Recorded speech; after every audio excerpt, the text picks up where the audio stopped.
শীতের এক রাতে তিনি সফরে বেরিয়েছেন। এক মসজিদে মাগরিব আর এশার সালাত পড়ে ভাবলেন ফজরের সালাতে এই মসজিদে পড়ে সকালবেলা বেরোবো, যেহেতু বাইরে শীত কই আর যাবো। ব্যাগ থেকে কাঁথা বের করে হাদিস পড়তে শুরু করেছেন আর ভাবলেন হাদিস পড়তে পড়তে রাতটা কাটিয়ে দেবে।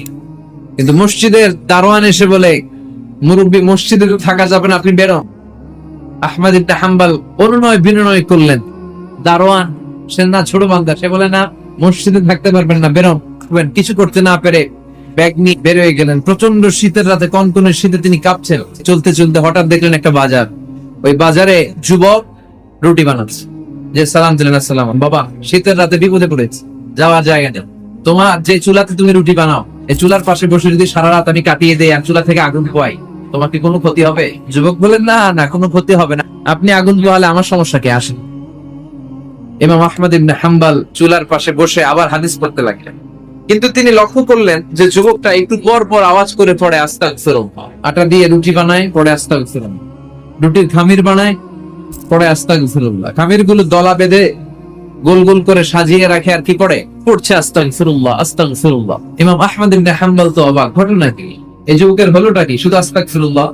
তিনি হাদিসের কিতাবটা বন্ধ করে যুবককে জিজ্ঞেস করলেন, বাবা, আসার পর থেকেই দেখছি তুমি শুধুই পড়ছো আস্তাগফিরুল্লাহ আস্তাগফিরুল্লাহ, ঘটনাটা কি?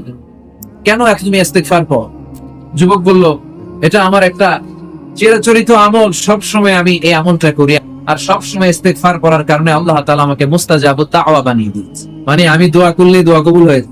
এই জীবনে আমি যত দোয়া হাত তুলে করেছি, মুহূর্তের মধ্যে আমার দোয়াগুলো কবুল করে নিয়েছে কে? আল্লাহ। শুনে তো ইমাম আহমদ ইবনে হাম্বল অবাক, বলে কি, জীবনে যা দোয়া করেছি আমি সব পেয়েছি, সব দোয়া কবুল হয়েছে, আমার জীবনে শুধু একটা দোয়া ছাড়া।